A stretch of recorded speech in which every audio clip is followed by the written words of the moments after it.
Okay, so you're prepping for that senior software engineer interview, huh? And I bet you're probably thinking a lot about algorithms and design patterns and all that good stuff. Oh, yeah, for sure. But today we're going deep on something that interviewers, they just love to ask about. And it might seem basic at first, but trust me, it can really set you apart. Yeah, it's foundational. We're talking about Java's object class. The big one. Yeah, the big one. The OG. Yeah, so why don't we just quick things off with a quick overview, like what is this object class and why should we even care? Okay, so think about it this way. Everything in Java is an object, right? Right. Like everything, every single thing, every variable, every function, everything you work with ultimately boils down to an object. Okay. And the object class, well, that's like the granddaddy of them all. It's the ultimate ancestor in the Java family tree. So every other class out there, it's like secretly inheriting from this object class, even if I don't explicitly say so in my code. Exactly. You got it. Even if you don't write extends object, it's happening behind the scenes. Yeah. It's like Java's hidden superpower. Wow. Okay. I'm already starting to see why this is important. So we're talking about inheritance here. Yeah. So what does that actually give us? Like, why is it so powerful to have everything inherit from this object class? Well, think of it like this. The object class, it defines a bunch of fundamental methods, a set of tools that you can use on any object in Java, no matter what. Okay, so these are methods that are available to literally every single object in my program. You got it. And that's huge, especially for a senior engineer role, because it shows you understand the core of the language and how everything fits together. Okay, I'm definitely intrigued. Let's dive into some of these key methods then. What are we talking about here? All right, so one of the most common ones you'll encounter is toString. toString, okay, yeah. Now, you've probably used this before, but have you ever thought about why it's so important? Well, I mean, I know it lets you represent an object as a string, Yeah. but honestly, I mostly use it for debugging just to see what's inside an object. Yeah, right, exactly. And that's a perfect example of its power. Imagine you're debugging a complex piece of code, and you're staring at a bunch of objects in your debugger. Without toString, they'd all look pretty much the same, just generic object references. Yeah, I've been there for sure, lost in a sea of objects. But when you override toString, you give each object a unique label, a way to describe itself. It's like giving them name tags so you can actually tell them apart. Oh, that's a great analogy. It's like, Oh. okay, you're not just some random object. You're actually this customer object or this order object. Makes it way easier to understand what's going on. Exactly, and that can be a lifesaver when you're trying to track down bugs. Okay, toString makes sense. Now, what about equals? That seems pretty straightforward, right? You just check if two objects are the same. Well, it's a little trickier than that. The default equals method, it just checks if two object references are pointing to the same location in memory. Okay, so if they're literally the same object in memory. Right, but what if you have two objects that represent the same thing logically, but they're stored in different parts of memory? Oh yeah, like two customer objects with the same information, but they're separate instances. Exactly.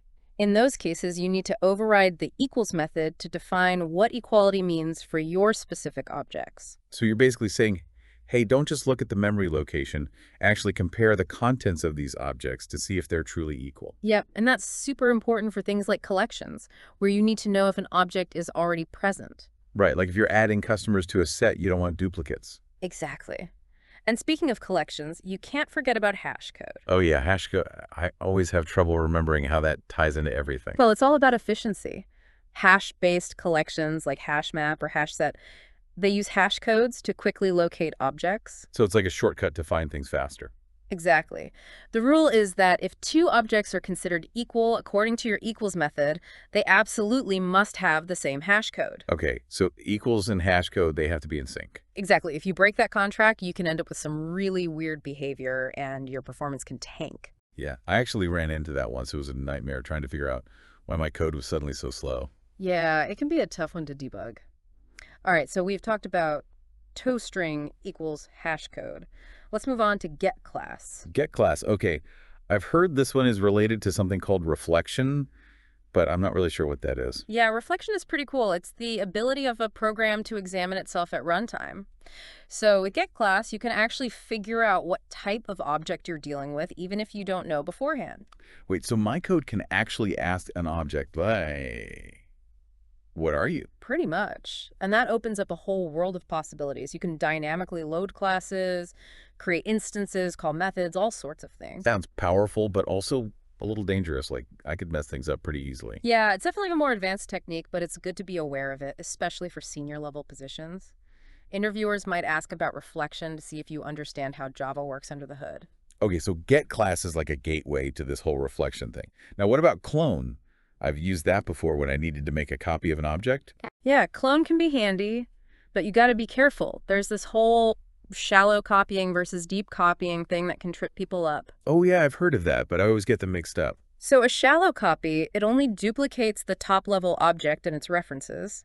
If your object contains other objects, those aren't copied, they're just referenced. So it's like sharing a document instead of making a separate copy. Yeah, exactly. And that can lead to some unexpected side effects because if you change the original object, the copy changes too. Oh, I see. So if you need a truly independent copy, you need to do a deep copy, which means copying everything all the way down. Right. Deep copying creates a brand new object graph, so there's no shared state. Yeah. It's more complex to implement, but it's crucial if you need complete isolation between objects. Okay, clone makes sense. Now, what about finalize?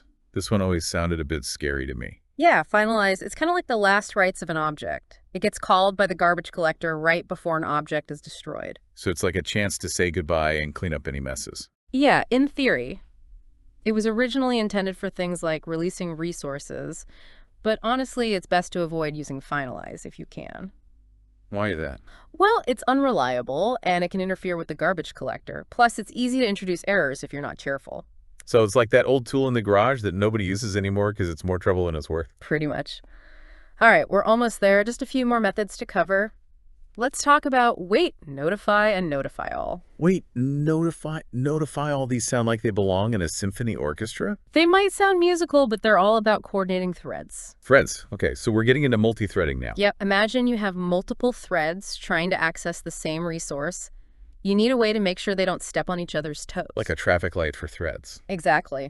So wait allows a thread to pause execution and release a lock on a resource. Notify then wakes up one of the waiting threads, while notifyAll wakes them all up. So it's all about signaling between threads and making sure they cooperate.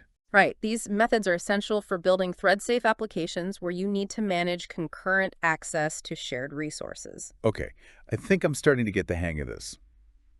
So we've covered a ton of ground here. Why is all of this so important for someone prepping for a senior software engineer interview? Well, mastering these object class methods shows that you have a deep understanding of Java fundamentals. You're not just a code monkey. You understand the inner workings of the language. It's like the difference between knowing how to drive a car and knowing how the engine works. Exactly. And interviewers, they want to see that you have that deeper level of understanding.